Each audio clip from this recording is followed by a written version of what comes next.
எல்லோருக்கும் வணக்கம். Welcome to Vijith view. So இந்த வீடியோவில் நம்ம பிக் பாஸ் தமிழ் கண்டஸ்டன்ஸ் பற்றின ஒரு அப்டேட் வீடியோ தான்.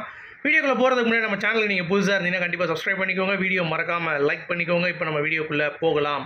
ஸோ இன்றைக்கி நம்ம பார்க்க போகிற டாபிக் வந்து பார்த்தீங்க அப்படின்னா, அர்ச்சனாவுடைய ஃபேன்ஸ் மீட் என்ன, அதை பற்றி எப்போ அப்டேட் வரும் அப்படிங்கிறதை பற்றி நிறைய பேர் வந்து கேட்டிருந்தீங்க. அதை பற்றின ஒரு சுவாரஸ்யமான அப்டேட் வந்து வந்திருக்கு. அது மட்டும் இல்லாமல் அர்ச்சனாவும் விஷ்ணுவும் வந்து மீட் பண்ணாங்கல்ல, அது சம்மந்தமாக சில தகவல் வந்து வந்திருக்கு. ஏன்னா என்னப்பா டீம் பியில் எல்லாரும் வந்து வராமல் விஷ்ணு மட்டும் மீட் பண்ணியிருக்காங்க, என்ன விட்டு போயிட்டாங்களா அப்படின்ற மாதிரிலாம் நிறையா கேட்டிருந்தீங்க. அதற்கான கிளாரிட்டியும் வந்து இதில் நான் வந்து கொடுக்க போகிறேன். அது மட்டும் இல்லாமல் இன்றைக்கி புரட்சி தாய் நம்ம விசித்ரா அவர்களுடைய மீட்டிங் வந்து இருக்குது அப்படிங்கிறது பார்க்க முடியுது. தெய்வத்தாய் அப்படி சொல்லலாம். அப்புறம் வந்து பார்த்திங்கன்னா, அதாவது ஒரு அவமானங்கள், துக்கங்கள், இந்த மாதிரி ஏகப்பட்ட விஷயங்கள் ரக்ஷிதா வாழ்க்கையில் வந்து நடந்துருச்சு. ஒரு பெண் போராளியாக நான் வந்து எனக்காக நான் வந்து போராடுவேன் அப்படின்ற மாதிரி குடிபிடித்து கொண்டிருக்கும் ரக்ஷிதா அவர்களும் வந்து இன்றைக்கி ஜாயின் பண்ணுவாங்க அப்படின்ற மாதிரி எதிர்பார்க்கப்படுகிறது. விசித்ராவுடைய ஃபேன்ஸ் மீட்டு சொல்ல முடியாது. ஸோ அதுவும் நடக்கிறதுக்கு வாய்ப்பு இருக்குது. அடுத்து வந்து பார்த்திங்க அப்படின்னா, நம்ம ரவீனாவுடைய ஃபேன்ஸ் மீட்டில் அவ்வளோ பேர் வந்துகிட்டே இருக்காங்க வரிசையாக. விட்டால் ஏக்கருக்கு ஒருத்தர் வருவான் போல் தெரியுது அப்படின்ற மாதிரி இருந்துச்சு. ரவீனா வந்து எனக்கு தெரிஞ்சு புளி சாதம் கட்டிட்டு போயிருப்பாங்கன்னு நினைக்கிறேன். ஏன்னா 3 நாள் அங்கேயே இருந்து சாப்பிட்டு இன்டர்வியூ எடுத்திருப்பாங்கன்னு நினைக்கிறேன். நான் அவ்வளோ செட் ஆஃப் இன்டர்வியூஸு. ஸோ அதை ஒரே ஒரு மணியோடைய இன்டர்வியூ வந்து பார்த்திங்கன்னா காலி பண்ணிடுச்சு அப்படின்னா நீங்கள் நம்புவீங்களா? அது என்ன அப்படிங்கிறதை பற்றி நம்ம வந்து பார்க்க போகிறோம். அடுத்து நான் ஹாலிவுட்டு போயிட்டேன், ஜப்பானில் ஜாக்கி சான் கூப்பிட்டாக அப்படின்ற மாதிரி நம்ம கோயசரில் போய் பேசியிருப்பாங்கல்ல ஒரு படத்தில், அதே மாதிரியே இங்கே ஒருத்தவங்க உருட்டிகிட்டு இருக்காங்க அப்படிங்கிறது தான். அடுத்து வெளியே துரத்தப்பட்டாங்க ஒருத்தவங்க யூடியூப் சேனலில், நீங்கள் இனிமேல் வீடியோ போடக்கூடாது அப்படின்ற மாதிரி. அது என்ன ஆச்சு, அது என்ன ஷாக்கிங் நியூஸ் அப்படிங்கிறத பற்றியும் பார்க்க போகிறோம். அடுத்து திருப்பி வழக்கம் போல் பிக் பாஸோடைய ஹோஸ்ட் வந்து மாற போகிறாங்க அப்படின்ற மாதிரி ஒரு அப்டேட் வந்து வந்துடுது. அப்புறம் வந்து பிக் பாஸ் வந்து இனிமேல் விஜய் டிவி பண்ணல அப்படின்ற மாதிரி ஒரு அப்டேட்டு. என்னடா அது அப்படின்ற மாதிரி அதையும் பற்றி பேச போகிறோம். அடுத்து என்னுடைய அடுத்த ப்ராஜெக்ட் என்ன, ஏன்னா போன வருஷம் வந்து பார்த்திங்கன்னா ஒரு ஷார்ட் ஃபிலிம் பண்ணணும்னு சொல்லியிருந்தோம். அது போன வருஷம் வந்து பண்ண முடியாமல் போயிடுச்சு. எனக்கு வந்து பர்சனலாக ப்ராப்ளம், அடுத்து வந்து ஹீரோயின் கிடைக்கல, அந்த மாதிரி ஏகப்பட்ட இஷ்யூவில் போன வட்டம் வந்து போயிடுச்சு. இந்த வட்டமாக நடக்குமா அப்படின்னு சொல்லி பார்த்தோம்னா அதில் ஒரு பெரிய குண்டை தூக்கி போட்டாங்க. அதெல்லாம் பற்றி நம்ம டிஸ்கஸ் பண்ண போகிறோம் லாஸ்ட்டில். ஸோ இப்போ வீடியோக்குள்ளே கண்டிப்பாக வந்து போகலாம். ஸோ முதல் டாபிக், அர்ச்சனாவுடைய ஃபேன்ஸ் மீட் மார்ச் முதல் வாரம் இருக்குங்கிற அப்டேட் வந்து வந்திருக்கு. ஸோ எப்படி வந்து பண்ண போகிறாங்க அப்படிங்கிறது தெரியல. ஆக்சுவலாக அதை பற்றி நான் எதுவும் வந்து அப்டேட் இல்லை. மேபி இந்த பிஹேவியர்ஸில் வைக்கிறாங்களா அந்த மாதிரி வந்து பண்ண போகிறாங்களா, ஏதாவது ஒரு ஹால் அரேஞ்ச் பண்ணி, இல்லை பர்சனலாக வந்து பார்த்தீங்கன்னா ஏதாவது ஒரு ஃபேன்ஸ் வந்து ஏற்பாடு பண்ண போகிறாங்களா, அவங்களுடைய ஃப்ரெண்ட்ஸ் சர்க்கிளில் சேர்ந்து ஃபேன்ஸோட பேசி பண்ணியிருக்காங்களா அப்படிங்கிறது தெரியல. ஆனால் முதல் வாரம் ஒரு சம்பவம் இருக்குதுன்னு சொல்லியிருக்காங்க. ஸோ அது என்ன அப்படிங்கிறத பற்றி தெரியல. ஆனால் இந்த டீம் பியில் விஷ்ணு மட்டும்தான் மீட் பண்ணியிருக்காரு அர்ச்சனாவை. தினேஷும் மணி மீட் பண்ணலைன்னா, மணி வந்து பெங்களூரில் இருக்கார், சரிங்களா, அவர் வர முடியல. தினேஷுக்கும் வந்து நேற்று ஒர்க் இருந்து அப்படின்னு நம்ம சொல்லியிருந்தோம். அது மட்டும் இல்லைங்க, அவங்க 2 பேரும் சேர்ந்து ஒரு ஆடுக்கு வந்திருக்காங்க, அவ்வளோதான். காசா கிராண்ட் நிறுவனத்தில் அந்த அப்பார்ட்மெண்ட் பில்டிங்லாம் இருக்கும்ல, அதை வந்து கட்டுறதுக்கு அந்த ஒரு ப்ரொமோஷன்ஸுக்கு வருவாங்கல்ல, அதுக்கு அர்ச்சனா போயிருக்காங்க. விஷ்ணு வந்து வேறு ஒரு இதுக்கு வந்து போயிருக்காரு. ஸோ 2 பேரும் அந்த இடத்துல இருந்தனால அப்படியே வந்து பார்த்திங்கன்னா பேஷப் ஆகிட்டாங்க அப்படிங்கிறது தான் பாயிண்ட்டு. இது வந்து டீம் பி மீட் பண்ணணும், யுனைட் பண்ணணும் அப்படின்றது அந்த பிளானே இல்லை போல தெரியுது. சும்மா ஜஸ்ட்டு ஒரு ஃபன், ஒரு கேஷுவலான ஒரு மீட்டாக தான் வந்து பார்த்திங்கன்னா ஒரு மீட்டிங் டைம் மாதிரி வந்து பண்ணியிருக்காங்க. மற்றபடி வேறு எதுவும் கிடையாது. அதனால் இவங்க புரிஞ்சுட்டாங்க டீம் பி வந்து பிளவுபட்டுருச்சு அப்படின்ற மாதிரிலாம் வந்து இன்னொரு 10 பேர் குறைச்சிட்டு இருப்பாங்கல்ல, அந்த மாதிரி தான் வந்து குறைச்சிட்ருக்காங்க. அந்த மாதிரிலாம் எதுவுமே கிடையாது, இதையும் நம்பாதீங்க அப்படிங்கிறது தான். அடுத்து விசித்ராவுடைய ஃபேன்ஸ் மீட் இன்றைக்கி அப்படிங்கிறது உங்கள் எல்லாத்துக்குமே தெரியும், 4 மணிக்கு, சரியா. இதை இப்போ ஆரம்பிச்சிருப்பாங்க எனக்கு தெரிஞ்சு. இப்போ நான் பேசுகிற டைமில் வந்து நான் அப்லோட் பண்ணுற டைம் தெரில, வீடியோ நான் பேசிகிட்டு இருக்க டைம் வந்து 4 மணி தாண்டிடுச்சு.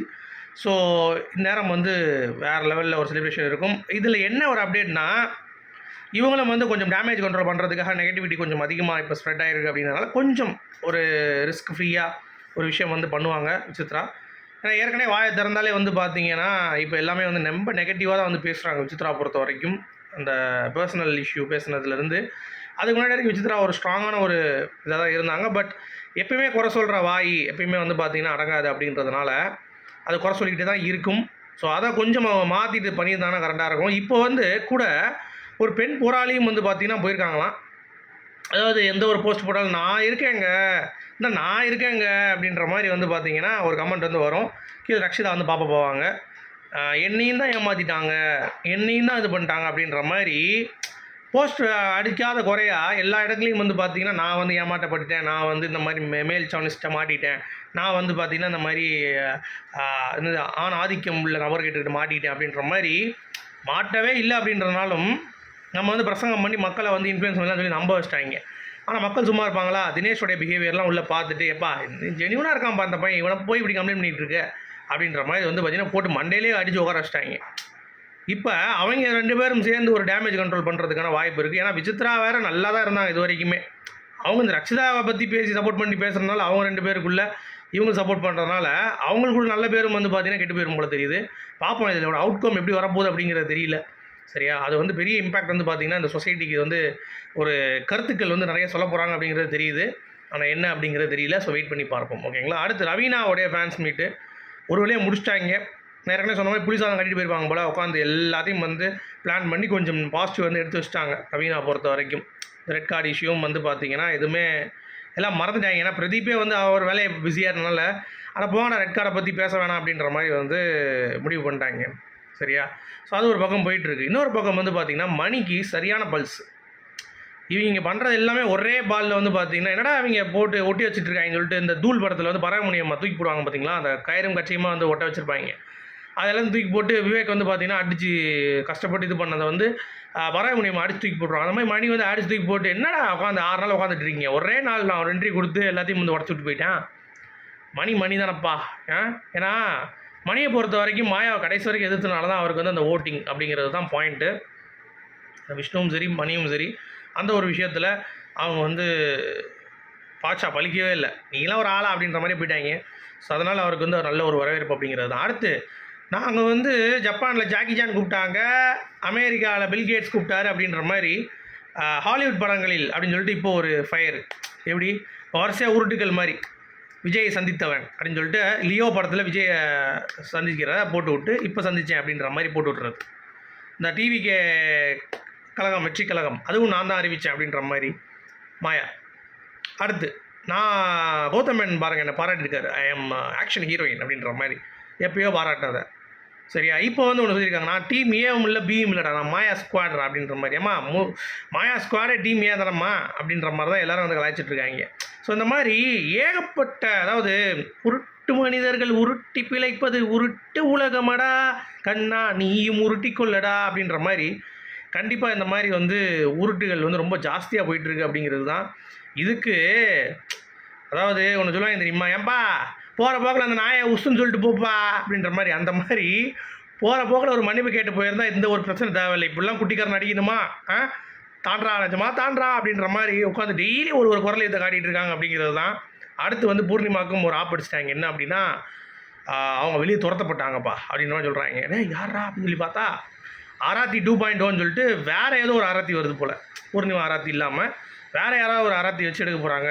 பூர்ணிமாவோட நிலைமை அப்படின்ற மாதிரி யோசிக்கும் பொழுது ஏங்க அவங்க ஹீரோயின் ரேஞ்சுங்க அடுத்து அப்படின்ற மாதிரி பேசப்படுது. ஸோ அவங்களுடைய சேனல்லேருந்து அவங்களே எப்படி தூக்குவாங்க, அவங்க இதை பிஸ்னஸாக பண்ணணும்னு நினச்சிட்டாங்க. சரி இன்னொருத்தங்களை போட்டு கான்செப்ட் பண்ணி ரெடி பண்ணுங்கடா, நான் வந்து கொஞ்சம் சினிமா பக்கம் போய்ட்டு வரேன் அப்படின்ற மாதிரி. மற்றபடி அவங்களெலாம் வெளியெல்லாம் துரத்தப்படல. யூடியூப் சேனலில் வந்து இப்போ வந்து அவங்கள வேலையை விட்டு தூக்கிட்டாங்க அப்படின்ற மாதிரிலாம் உருட்டு விட்டுட்டு இருக்காங்க. அப்படிலாம் எதுவுமே கிடையாதுங்க. அவங்களோட சேனலுங்க அது. அவங்க நாளைக்கே போய் அந்த அரட்டி வேலையை ஏற்றி விட்டு இவங்க கூட போய் போகலாம். ஸோ அதெல்லாம் வந்து நம்ம வந்து பேசவே கூடாது அப்படிங்கிறது தான் பாயிண்ட்டு. அடுத்து வந்து இந்த பிக் பாஸ் ஹோஸ்ட்டு இதை வேறு சொல்லிட்டே இருப்பாங்க வருஷம் மாறிட்டாங்க அந்த மாதிரி எந்த ஒரு இதுவும் வரல. சரியா? கமல்ஹாசன் தான் பண்ண போகிறாரு பிக் பாஸ் சீசன் 8 எழுதி வச்சுக்கோங்க. அவ்வளோதான், இதுக்கு மேலே நம்ம சொல்ல முடியாது. சரியா? அடுத்து வந்து பிக் பாஸ் தமிழ் வந்து பார்த்திங்கன்னா இந்த வட்டம் வந்து ஜியோ தமிழுக்கு போகிறதுக்கான வாய்ப்புகள் இருக்குது, அதற்கான பேச்சுவார்த்தை நடந்துகிட்டு இருக்குது. சரி, ஆனால் இன்னும் கன்ஃபார்ம் ஆகலை. அது கன்ஃபார்ம் ஆகிடுச்சுன்னா கண்டிப்பாக வந்து உங்களுக்கு நான் சொல்கிறேன். சரியா? அடுத்து நம்மளுடைய என்ன கதை, ஷார்ட் ஃபிலிம் என்ன ஆச்சு, உங்களோட ஃபியூச்சர் ப்ராஜெக்ட் என்னங்க பண்ணிகிட்ருக்கீங்க அப்படின்ற மாதிரி நிறைய பேர் வந்து ரொம்ப ஆர்வமாக கேட்டுட்டு இருந்தீங்க. ஸோ நம்ம ஏற்கனவே ஒரு E6 ஒன்று பண்ணியிருந்தோம். நம்ம பட்ஜெட்டில் வந்து 0 பட்ஜெட்டில் எதுவும் வந்து இல்லாமல் நம்மளே வந்து ரெடி பண்ணி எல்லாம் பண்ணோம். ஸோ இந்த வட்டம் கொஞ்சம் ஃபினான்ஸோடு நம்ம பண்ணலாம் அப்படின்ற மாதிரி ஷார்ட் ஃபிலிம் ஒன்று எழுதி நம்ம பண்ணுறதுக்காக வச்சுருந்தேன். ஸோ எல்லா டீமும் ரெடி பண்ணுறோம். பட் அன்ஃபார்ச்சுனேட்லி ஹீரோயின் கிடைக்கல. அப்புறம் எனக்கு உடல்நிலை சரியில்லை. அந்த மாதிரி வந்து போன வருஷம் பண்ண முடியாமல் போச்சு. இல்லை பிக் பாஸில் ரிலீஸ் பண்ணுற மாதிரி பிளானில் இருந்தேன். அது கட் ஆஃப் ஆகிடுச்சு. அடுத்து இந்த வட்டம் வந்து ஜனவரி முடிச்சுட்டு பிப்ரவரி ஸ்டார்டிங்கில் சும்மா வேறு லெவலில் பண்ணலான்னு சொல்லிட்டு ஆர்டிஸ்ட்லாம் போட்டு வச்சு ரெடி பண்ணி கொண்டு வரலான்னு பார்த்தா எங்கள் அப்பா தவறிட்டார். ஓகேங்களா? ஸோ அதனால் இப்போ எனக்கு வந்து இன்னும் வந்து வளரல. ஸோ அது வந்து ஒரு 2 மாதம் ஆகும் அப்படின்றதுனால அந்த ஒரு டிலே தாங்க, வேறு ஒன்றும் கிடையாது. ஸோ அது ப்ராசஸ் வந்து போயிட்டு தான் இருக்குது. ஸோ அது வந்து கண்டிப்பாக அடுத்த பிக் பாஸ் நம்ம வந்து லான்ச் ஆகிறதுக்குள்ளேயும் மேபி என்னுடைய கணிப்பு உண்மையானால் நான் வந்து அதை ரிலீஸ்க்கு ரெடியாக வச்சுட்டு ஒரு சில விஷயங்கள் இருக்குது, நான் அதை வந்து அப்புறம் சொல்கிறேன், சரிங்களா? ஸோ அந்த மாதிரி ஒரு முயற்சிகள் வந்து போயிட்டுருக்கு. ஸோ நான் இதை ரெடியாக வைக்கணும் அப்படின்றதுனால இன்னும் ஒரு மாத காலம் அதை வந்து ரெஸ்ட்டு கொடுத்துட்டு, நான் இப்போ என்னால் பண்ணவும் முடியாது, சரிங்களா? ஸோ விக்கு வச்சுட்டு பண்ணால் நான் யாரா அப்படின்ற மாதிரி நீங்களே கேட்பீங்க. அதனால் இன்னும் ஒரு 2 மாதம் கழித்து ஜூனில் ஷூட் போகலாம் அப்படின்ற மாதிரி பிளான் பண்ணியிருக்கேன். ஒரு ஏப்ரல் ஆக்சுவலாக மே இல்லை ஜூன் ஷூட் பண்ணி ஒரு மாதத்துக்குள்ளே முடிச்சிட்டேன் அப்படின்னா, ரெடியாக பைலட்டுக்கு ரெடி பண்ணிட்டேன் அப்படின்னா, அடுத்தது நம்ம ஆப்பர்ச்சுனிட்டிஸ் வந்து ட்ரை பண்ணலாம் அப்படின்ற மாதிரி பிளானு. ஸோ கண்டிப்பாக போஸ்ட் பண்ணுறேன். உங்களுடைய கருத்துக்கள் சொல்லுங்கள். மீண்டும் சந்திப்போம். Good bye.